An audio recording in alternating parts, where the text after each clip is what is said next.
Bienvenidos y bienvenidas a la segunda temporada de este podcast con perspectiva humanista, centrado en los vínculos significativos, la plenitud empresarial y personal y la construcción de riqueza.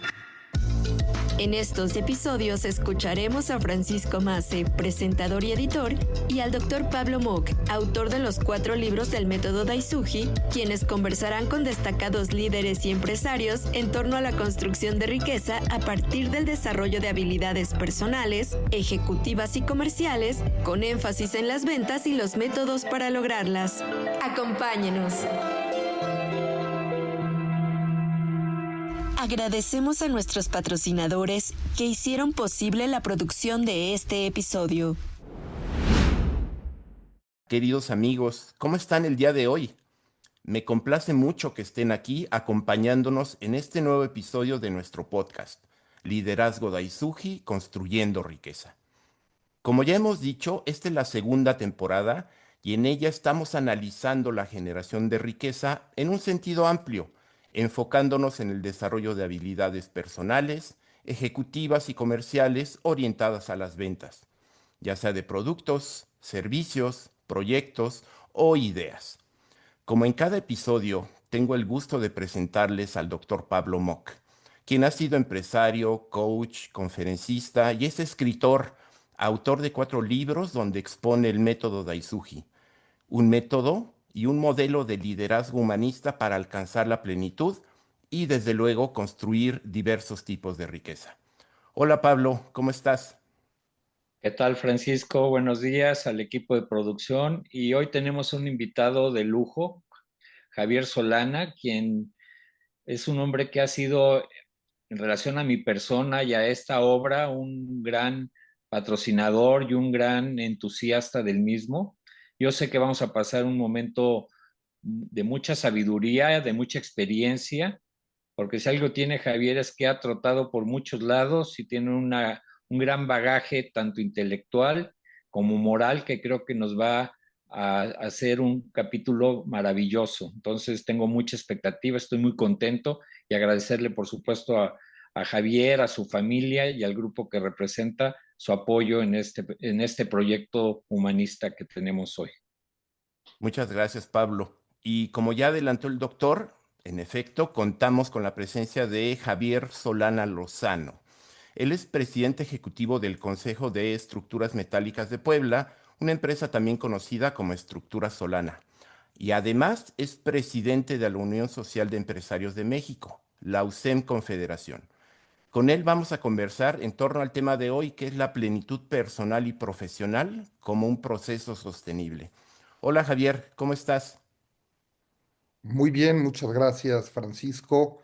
Un gusto estar por acá, Pablo.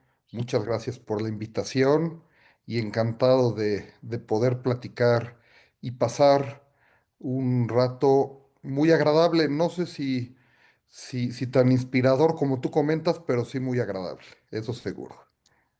Muy bien, seguramente así lo va a hacer, Javier. Muchas gracias. Y antes de iniciar con las reflexiones, quisiera invitarte a ti que nos escuchas a que nos sigas en nuestras redes sociales. Facebook, Instagram, X, LinkedIn y YouTube. Búscanos como Liderazgo Daisuji, ya que ahí publicamos contenidos inspiradores relacionados con este método desarrollado por el Dr. Mock. Asimismo, si aún no lo has hecho, te sugerimos que escuches los 10 episodios de nuestra primera temporada, Liderazgo Daisuji, Construyendo Plenitud, que están disponibles para ti en esta misma plataforma. Por último, te exhorto a que conozcas los 4 libros del método Daisuji: Persona, Valor y Riqueza, Construyendo Vínculos Significativos, Liderazgo Daisuji y el 4º título, Domina el Arte de las Ventas, que es el que ha inspirado esta segunda temporada. Y ahora sí, pasemos a las reflexiones. Javier, ¿qué significa para ti plenitud en la vida profesional y personal? ¿Cómo la definirías? Pues mira, yo definiría a lo mejor plenitud de una forma un tanto pragmática. Me gusta mucho la definición de otro podcast de Javier Morodo. No sé si han tenido la opinión de escucharla, pero él dice que plenitud es un cuerpo sano, una mente en paz y ¿cómo se llama? Y un hogar lleno de amor. Yo comparto esas tres premisas para vivir la plenitud y le agregaría una cuarta, que es una conexión espiritual con Dios para que todo lo anterior tenga un sentido trascendental, ¿no? Esa sería, esa sería la cuarta dimensión que yo expondría. Pienso y deseo para todos eso, que logremos vivir eso en nuestra persona, en nuestro espíritu, en nuestros hogares, y seguramente podremos sentirnos plenos. Muchas gracias por tus palabras, Javier. Pablo, quisiera redondear, complementar esta idea. Sí, pues más bien coincido con los cuatro ejes que habla Javier y nada más diría que en nuestro libro el modelo de plenitud es un tema de niveles que va uno cubriendo conforme va uno avanzando. El primero tendría que ver con esta parte que Javier hablaba del bienestar físico, emocional, en el bien ser. El segundo nivel es el tener éxito, esto lograr y alcanzar metas, vencer obstáculos, alimentarnos de eso que es de uno u otro sentido lo que lo que nos va trayendo la vida y lo que tenemos que hacer para sobrevivir y llevarla bien. La riqueza, como el libro lo habla, de construir un modelo para la riqueza y el éxito basado en la riqueza como un acto de servir a los demás y tener recursos para ello, no en la avaricia, que eso sí sería una enfermedad y una situación tóxica, yo diría, y el concepto de la felicidad y la plenitud. Y recordar que todos los hombres, dentro de nuestro sentido y perspectiva como seres pensantes, seres únicos e irrepetibles, estamos hechos para ser plenos. Cada quien le vamos a alcanzar, como bien dice Javier, por nuestros caminos y de nuestras maneras, pero ese es un sentido que Él nos desea a todos y que yo también creo que es un trabajo que hay que conquistar. La plenitud nadie te la regala, es parte de un esfuerzo personal y de un trabajo que tenemos que hacer.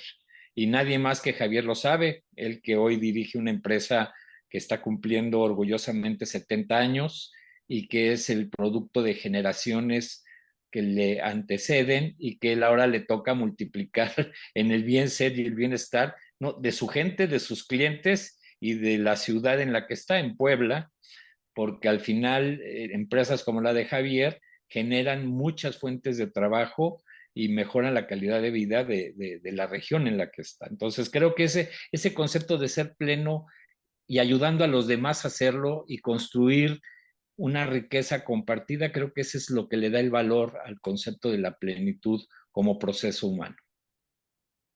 De acuerdo contigo, Pablo. Muchas gracias. Volviendo contigo, Javier. En tu opinión, ¿cómo se puede equilibrar el crecimiento económico con la sostenibilidad y con el bienestar humano? ¿Qué nos dirías al respecto? Bueno, parte de la obligación y función de la empresa es generar riqueza. Este, tenemos en la USEM, promovemos que somos altamente productivos, pero también tenemos que gestionar con otras tensiones, ¿no? También a la vez tenemos que ser plenamente humanos y socialmente responsables.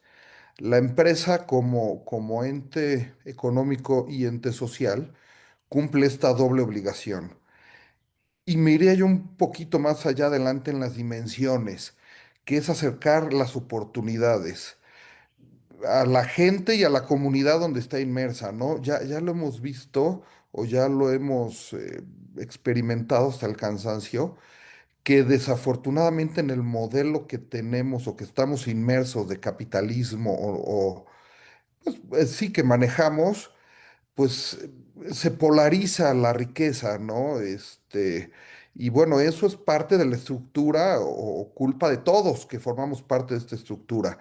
tenemos que hacer ahí un punto de quiebre importante en el cual, además de tener esa capacidad de ser muy eficientes, muy productivos, muy buenos para vender, porque volvemos un poquito al tema del libro y nuestra promesa de venta, pues ser muy, muy conscientes de cumplirla en todo momento a los clientes y llenar sus expectativas, pues también es cierto que una vez ya capturado esa riqueza por medio de otorgar valor a la sociedad y a la comunidad, ¿cómo la podemos potencializar en oportunidades que nos hagan una sociedad más justa, una empresa más justa y un entorno, pues, ideal, ¿no?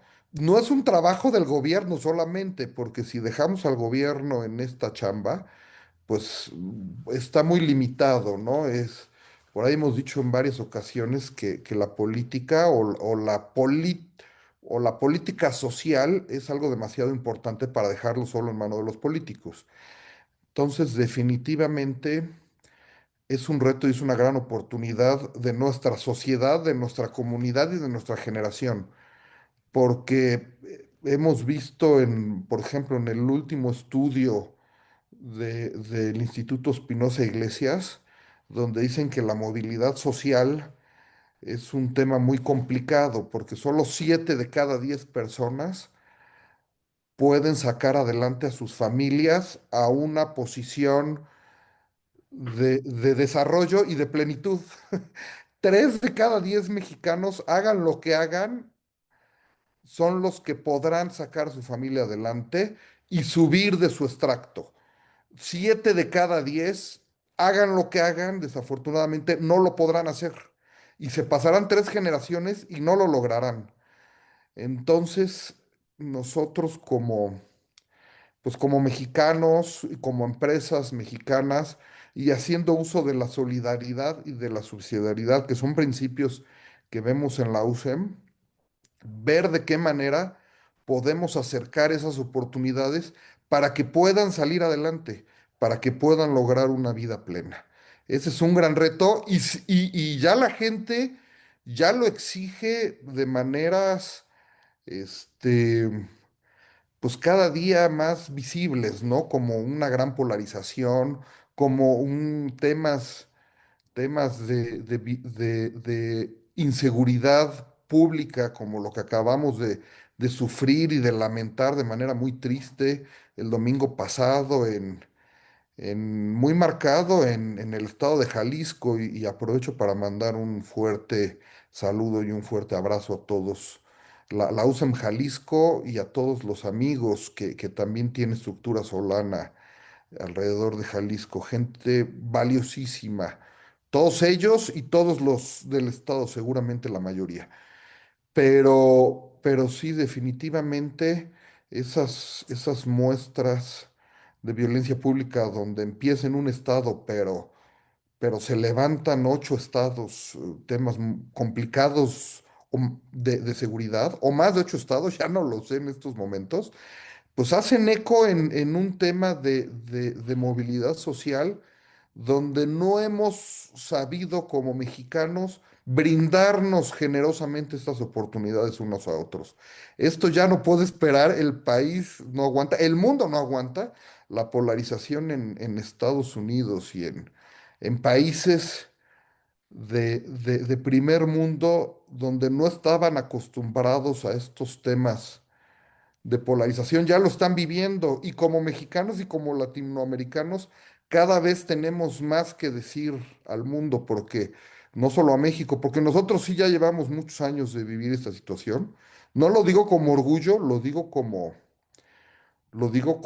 con tristeza y que nos unamos como mexicanos y como habitantes de este planeta Tierra en esta gran labor de ver cómo estas oportunidades pueden llegar a más personas, porque no está bien y no es correcto que nos sigamos polarizando. No lo entiendo, es un sistema que hemos diseñado, pero que la autoricen un bono de 20 mil millones de dólares a Elon Musk, este, para que algún día llegue a tener 1 trillón de dólares en su patrimonio personal, ¿qué va a hacer con eso? Forzosamente se tiene que volver loco y volar la cabeza y no es lógico, ¿no? Entonces, bueno, y entre otros muchos, cada día tenemos empresas, sobre todo de tecnología, que rebasan las valuaciones de 4 trillones de dólares. Y bueno, y por el otro lado, tenemos una situación de muchas necesidades y muy básicas en las enormes mayorías de la población. Entonces, algo definitivamente tenemos que hacer, pero ya no es sostenible este modelo que hemos vivido los últimos 100 años, tal vez un poquito más desde la revolución industrial, ¿no?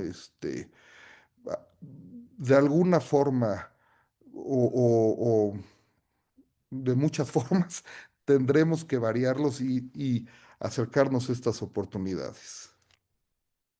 Muchas gracias por tus palabras, Javier. Pablo, ¿quisieras complementar estos comentarios? Solo puntualizar que esta gran preocupación que Javier tiene no es solo una idea que él vive, sino que él trabaja en pos de eso desde sus ámbitos empresariales y personales. Y yo creo que esa es la invitación. Eh, yo creo que el modelo de transformación personal y todos los cambios reales en la gente empiezan del corazón hacia afuera. Y el impacto, por supuesto, tiene que ver con, con crear esas posibilidades desde las empresas, desde las familias, y creo que la llamada a la salud y al pensar de una manera en esta gran tribu humana en la que vivimos, donde debemos de sacar lo mejor de nosotros mismos a través de la racionalidad y el pensamiento y pensar y cuestionar lo que estamos viviendo para cambiar la realidad, creo que es la esencia. Bueno, esa es la batalla que de una u otra manera cuando escribimos o compartimos o vamos por el mundo diciendo cosas, tiene que ser un mensaje poderoso que conmueva y mueva la acción y, por supuesto, como bien dice Javier, ir creando condiciones que lo permitan, porque no solo es la intención, sino que hay que crear el andamiaje para que así sea. Y creo que es una preocupación que hoy en este mundo curiosamente pragmático y tan opuesto, ¿no? Porque encontramos también que vulneramos nuestra economía y nuestra creación de riqueza a través de comprar cosas innecesarias, del consumo excesivo. Al hablar de sostenibilidad, tenemos que cambiar los hábitos. Javier decía el ejemplo de Musk, pero yo pongo el ejemplo de muchos de nosotros que tenemos ropa, calzado, que no usamos y que está ahí guardada y seguimos comprando. Yo creo que el cambio empieza, por supuesto, en el cambio personal, pero que nace como una convicción, que nace como una respuesta inteligente en ese sentido y obviamente escalada ya en una estructura, ya una forma de ser. Que debe de ser la que nosotros, desde la perspectiva de poner a la persona al centro, cada persona vale la pena pelearla, vale la pena luchar y vale la pena esforzarnos por ello. Creo que son estas dos grandes dimensiones, la que Javier plantea claramente y preocupado desde donde él está como presidente de Confederación USEM y como un líder regional, empresarial, y la otra que es el pequeño cambio del día a día, de persona a persona, y que todos lo tenemos que hacer. Muy bien, muchas gracias, Pablo. Volviendo contigo, Javier, estamos hablando de la plenitud como un proceso sostenible. Y si pensamos en la búsqueda de plenitud, ¿qué papel juega en ello la disciplina financiera? Mira, es básico lo que acabas de mencionar. Yo creo que la disciplina financiera es muy importante, pero tiene que ir de la mano de la educación financiera o tiene que estar sostenida en la educación financiera, porque lamentablemente de ahí yo creo que parte mucho de estas oportunidades que podemos generar y que podemos brindarnos y brindar a los demás. Como bien dice Pablo, esta plenitud pasa en la manera en la que nos entregamos al- al- al- a los demás, a la familia, en primer lugar, a la empresa, a la comunidad, etcétera, etcétera. Nos debemos a las personas. Todos tenemos al menos una madre para venir a este mundo y a todos les deseo que el día que partamos sea en compañía de la familia. Entonces, desde el minuto uno al minuto último de nuestro mundo, pues, somos seres sociales y nos debemos a los demás. Entonces, en ese sentido, cobra mayor relevancia cuando nuestro quehacer y en busca de la plenitud lo otorgamos a los demás. Financieramente no nos hemos educado, no nos hemos preparado como para esto. Yo creo que como generación, en la educación o en lo grueso de la población. En la empresa algunas veces tenemos pues la inquietud de algunas utilidades que repartimos adicionales a las que pide el gobierno o está por ley que repartimos hacia los colaboradores o hacia la comunidad, es que tenemos este reto. ¿Cómo hacemos para que estas utilidades realmente sirvan y sean oportunidades para ellos y sus familias y no sean desperdiciadas en el bar de la esquina, en comprar cosas infructuosas, como bien dice Pablo, o innecesarias? Entonces, parte principal o esencial en la empresa es continuamente estarnos formándonos en temas financieros y hacer programas o paquetes de estas utilidades que se reparten entre los colaboradores y la comunidad, cómo tienen el mayor impacto posible. Pero desde luego que parte fundamental de la educación es la disciplina, es entender que cuesta mucho trabajo ganar el dinero o cuesta mucho trabajo el esfuerzo de poderlo brindar a casa y que se desperdicie, híjole. Y para estar preparados, pues tenemos que ser disciplinados, ¿no? En ese sentido. Desde luego es parte fundamental. De acuerdo contigo, Javier. Muchas gracias. Pablo, ¿qué nos dirías de este tema de la disciplina financiera? Es que escuchando a Javier me vienen muchas ideas muy asociadas a sus palabras. Por ejemplo, así de golpe de las que me vienen, que siento que son importantes, es y que es mucho de la disciplina de o de la ciencia de los estoicos, ¿no? Los socráticos, que tienes que vivir una vida frugal y sencilla para ser pleno, porque mientras de más cosas te llenes, el barco va más cargado y tus responsabilidades se pierden. Entonces la frugalidad, la sencillez, el bien vivir, ¿no? Y el bien tener es una parte esencial en la vida para estar como conectado con los básicos de la vida. Y me viene otra cosa que Javier comenta que también me inspira. Hace poco escuchaba yo el discurso de un pastor en Harvard entregando diplomas en una ceremonia y decía que él había estado con miles de gentes en sus últimas palabras y que nadie en sus últimas palabras decía, tráeme mi título, tráeme mis trofeos, tráeme mis cuentas bancarias, que lo que decían era y añoraban era las personas y el amor de la gente que estaba cerca.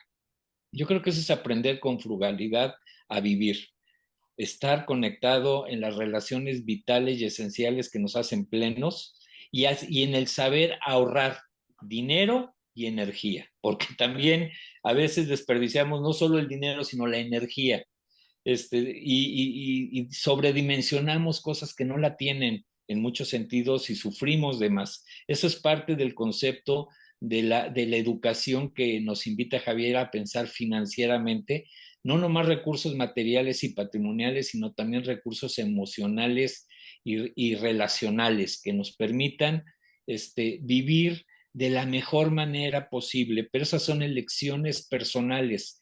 Y lo que dijo Javier, yo coincido, sin educación no hay progreso. Educar es aprender, cuestionar, usar la inteligencia para adaptarnos de mejor manera. En la antigüedad le llamaban sabiduría, que era aplicar el conocimiento e inteligencia a solucionar los grandes problemas que el ser humano tiene. Yo pienso que ese es como el camino de esta economía nueva que tenemos que construir, por supuesto el dar, el compartir, el darnos cuenta que somos seres, como bien lo dijo también Javier, sociales, que tenemos que aprender a vivir en ese tipo de dinámicas. Pero creo que es un concepto donde la educación y el principio de formación, vuelvo al tema, nace en el hambre y el deseo y la creatividad de la gente, y las empresas, el gobierno, si hay responsabilidad de crear condiciones para que la gente se siga educando y siga aprendiendo y que la gente tome esa oportunidad, porque pues nadie aprende en cabeza ajena. El verbo enseñarse y aprender se conjuga de manera diferente. Puedes tener mucho conocimiento, pero si la gente no tiene hambre y deseo de aprender, ahí no va a haber posibilidades. Entonces, creo que es una pregunta que nos invita a pensar cómo nos estamos actualizando y cuál es nuestro foco de vida. Muy bien. Sabias palabras, Pablo. Muchas gracias. Volviendo contigo, Javier, ¿qué acciones prácticas le recomendarías a un profesionista que busca su estabilidad y su crecimiento? Este año cumplimos 71 años y precisamente estamos en sucesión a la cuarta generación en ese proceso. Entonces estamos u optamos por la estrategia de la institucionalización. Nos preparamos mucho estudiando en diferentes este, escuelas ¿cómo se llama? Formación empresarial para llegar a ello. Y bueno, gracias a Dios estamos en este proceso. Esperemos pues, que dé resultados porque es parte de la apuesta a que toda empresa ya de muchos años deba de vivir. Entonces, pues los familiares nos estamos haciendo a un lado, también con ello dándole oportunidad a profesionales sumarse a esta empresa, a este proyecto, que ya llevan mucha trayectoria, también muy profesionales y muy humanos a la vez, ¿no? Entonces, estamos viviendo esta situación. En cuanto a qué recomiendo yo a todo profesionista, primero es que se prepare mucho. El mundo actual está muy cambiante. La tecnología y la inteligencia artificial, que se habla mucho hoy en boga, pues la verdad es que sí está rediseñando el futuro del mundo del trabajo, ¿no? No te va a sustituir una inteligencia artificial en tu quehacer, en tu trabajo, en tu puesto en la empresa. Te va a sustituir una persona que sí sepa usarla o la persona que más provecho le saque. Entonces, tú tienes que volverte esa persona. Independientemente a lo que te dediques, pues tienes que sumar esta serie de de actitudes y de talentos a tu desempeño profesional. Eso en cuanto al aspecto tecnológico. En el aspecto humano, pues también, como ya vimos, tenemos que sumar, independientemente de lo que te dediques, alguna serie de habilidades financieras, o hacerte asesorar por un especialista, si es que no lo estudiaste, porque pues no lo estudiamos nadie, ¿no? No se estudia en las universidades, ni en las prepas, ni en las secundarias, pero sí es nuestra obligación ver por sacar adelante a nuestra familia lo mejor posible. Entonces, es formarnos en este sentido. Y y definitivamente también, y Pablo no me dejará mentir como psicólogo, en temas de inteligencia emocional que también nos pueden jugar una partida. Decía mi abuelita, como empresaria, que luego y con mucha visión decía que el orgullo, además de otras ambiciones humanas, pueden volver al más inteligente en el más tonto. Entonces, no te sirve de nada prepararte en todos los ámbitos si es que emocionalmente no tienes ese soporte para darle estructura a tu vida y a tu familia, ¿no? Entonces, yo recomendaría en esos tres aspectos. Bueno, y sumaría el aspecto espiritual también, porque si no nos llegamos a la plenitud nuevamente como iniciamos, yo lo sumaría. Prepararte en lo económico y en lo financiero, independientemente a lo que te dediques, somos seres financieros, además, somos seres económicos, además de seres sociales. Estar atento a la inteligencia artificial, porque y a la tecnología, al uso de la tecnología, porque va a diseñar un nuevo panorama laboral. Ya se han sustituido, el año pasado se perdieron 90,000 empleos y se abonaron 120,000 nuevos ya usando la inteligencia artificial. Entonces no es como que sustituye el mundo del trabajo, ¿no? Pero sí lo va a rediseñar. Antes del vehículo estaban las carretas y los caballos. Ya la gente que se dedicaba a las carretas, pues seguramente dejó de ser viable su trabajo en ese mundo. Pero sin embargo se crearon muchísimos otros trabajos, ¿no? Algo similar va a pasar. Pero, pero sí ya muchos trabajos ya se están viendo sustituidos. Y en el tema espiritual, para darle sentido y darle plenitud, ¿no? Serían las cuatro temas que yo recomendaría. Muy bien. Sabias palabras también, Javier. Muchas gracias. Pablo, tus recomendaciones para esta gente que busca Yo su crecimiento. Gracias, Francisco. Resaltaría lo que Javier dijo: inteligencia emocional, saber ubicarte, saber contener y gestionar tus instintos y tus emociones, creo que es básico y como decía su sabia abuelita tenía mucha razón. Cuando entra el orgullo, el ego y las toxicidades, pues se va por la puerta, el buen juicio, la formación y todo. De hecho, el problema de los egos es uno de los grandes problemas de hoy. Otra recomendación que yo daría es ser proactivos, estar orientado a la solución de problemas y no a la generación, sino de problemas, sino que sean gentes que busquen el cómo sí, ya tanto como bien dijo Javier, por la inteligencia artificial, ya sea por la tecnología, ya sea por buscar juicios razonados. Hay tanto de conocimiento ya acumulado en el mundo que lo que hay que hacer es buscarlo y aplicarlo inteligentemente y adquirir ese concepto. Otra cosa que yo le diría a la gente que quiera ser exitosa en la vida es que tengan hambre, ganas de crecer, necesidad y que tengan ese sentido de ser laboriosos. Nada en la vida es gratis, es una frase que yo uso mucho. Hay que trabajar en la vida para que te vaya bien y hay que tener la capacidad de pagar el precio, porque en la vida hay que saber renunciar para tomar las opciones, y cuando tú renuncias a una opción, nunca sabrás si fue la buena o la mala, pero se dará. Y por último, es algo que yo le digo a mis hijos ahora que son ejecutivos: que no toleren cosas que no deben de tolerar, que no toleren injusticias, que no toleren maltratos, pero que tampoco toleren malas noticias, mala información, este, situaciones de ocio absurdas e inhumanas. Decía Anthony Robbins, un gran coach mundial, y es una frase que yo la tomo y son de esas frases que me gustaría a mí haberlas dicho: uno tiene en la vida lo que tolera. Entonces no debemos de tolerar cosas absurdas ni tontas, ni cosas que nos afecten en lo emocional y en lo físico. Comer mal es tolerar una mala alimentación. Tener una mala relación íntima de pareja es tolerar algo que te hace toxicidad y no te genera bienestar. Estar en una mala empresa y tener un mal jefe, cuando tú lo toleras, te va causando inseguridades y menosprecio a tu propia valía.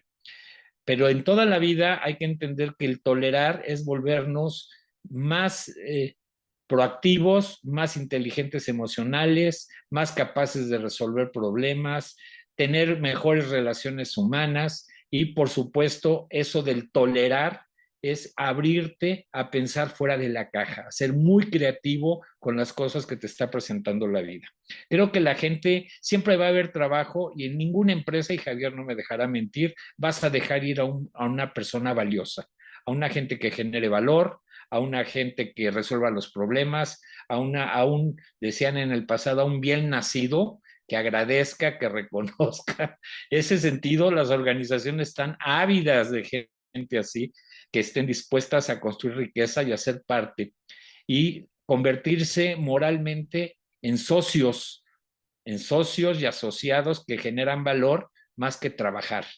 Eso creo que es el sentido del éxito y siempre lo ha sido y siempre lo será. Bueno, pues excelentes recomendaciones de ambos, les agradezco.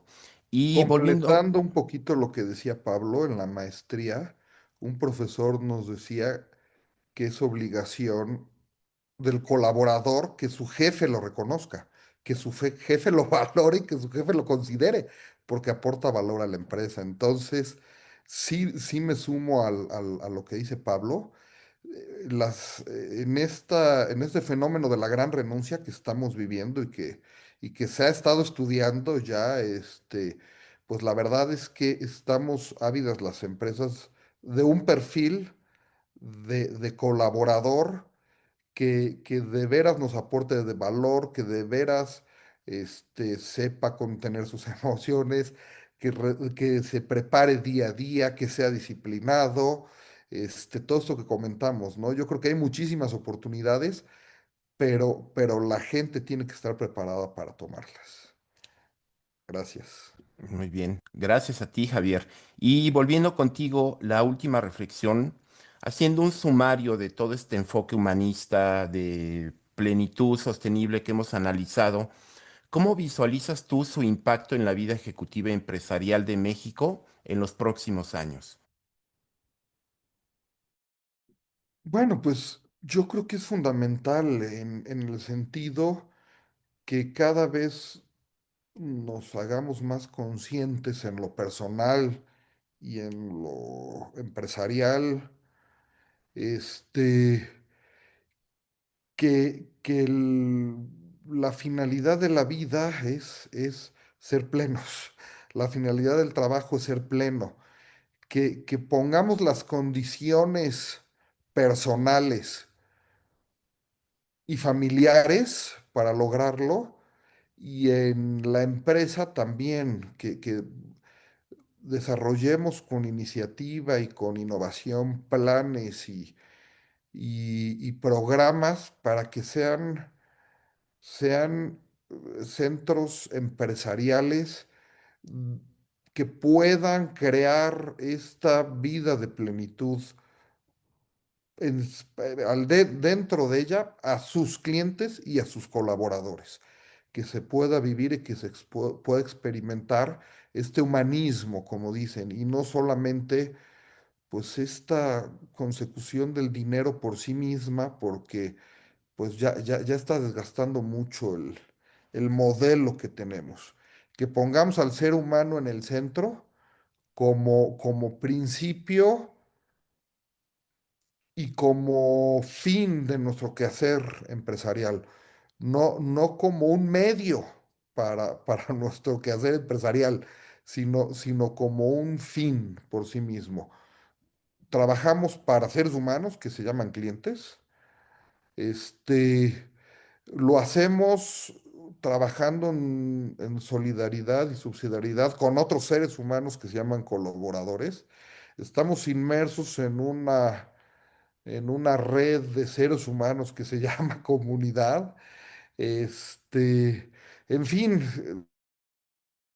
pues, somos seres humanos, ¿no? En el fin de las instancias. Entonces, que se atienda a esa dignidad y que busquemos la plenitud de todos y cada uno de ellos. Muchas gracias por ese comentario, Javier. Pablo, tus reflexiones acerca del futuro, de los próximos años. Pues yo ahorita vuelvo, Javier, me inspira muchas respuestas.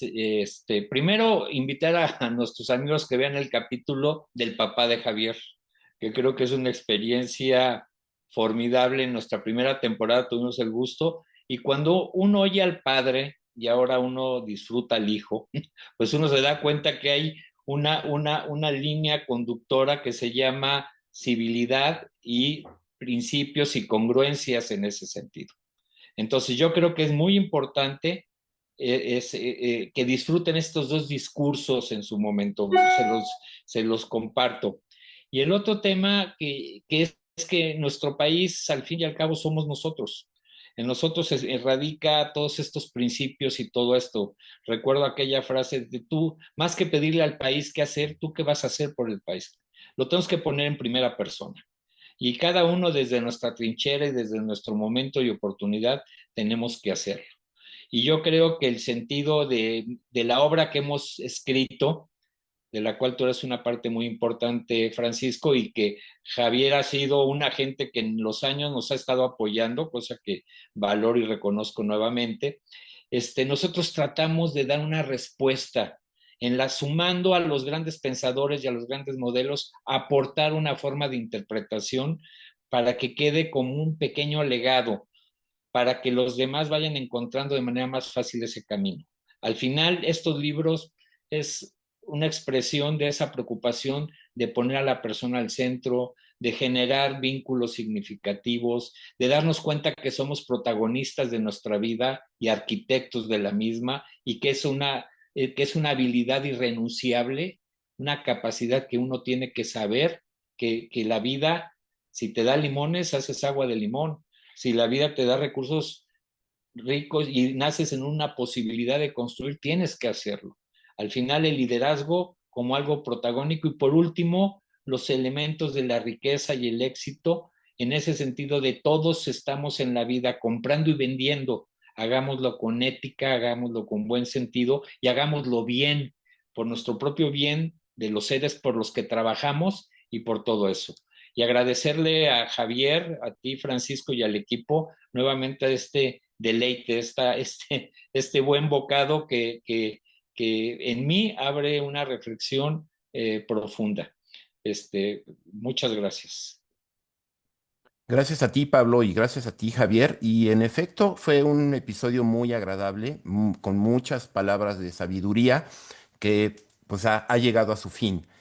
Solo resta dar gracias nuevamente al doctor Pablo Mock, que es el titular de este podcast, y desde luego a Javier Solana Lozano. Él es presidente ejecutivo del Consejo de Estructuras Metálicas de Puebla y también es presidente de la USEM Confederación. Le agradecemos su tiempo y sobre todo sus sabias palabras. Y desde luego te doy las gracias a ti que nos escuchas. Antes de irnos, nuevamente te invito a seguirnos en todas nuestras redes sociales y estar al pendiente de los estrenos de los demás episodios de esta temporada. Desde luego también te invitamos a que escuches la primera temporada y por último también te reitero la invitación a conocer los 4 libros del método Daisuji, en especial el más reciente, Domina el arte de las ventas, donde podrás ahondar en estas ideas y otros recursos que estaremos compartiendo contigo. Yo soy Francisco Mace y sin más por el momento me despido.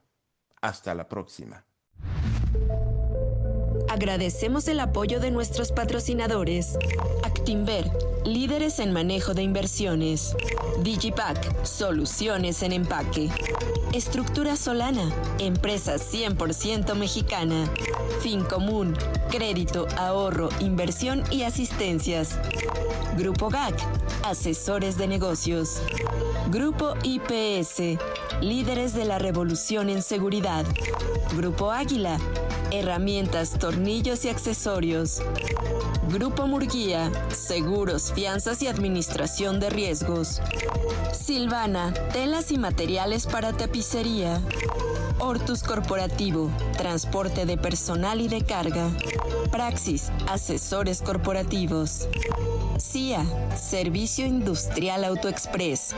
Liderazgo Daisuji, construyendo riqueza.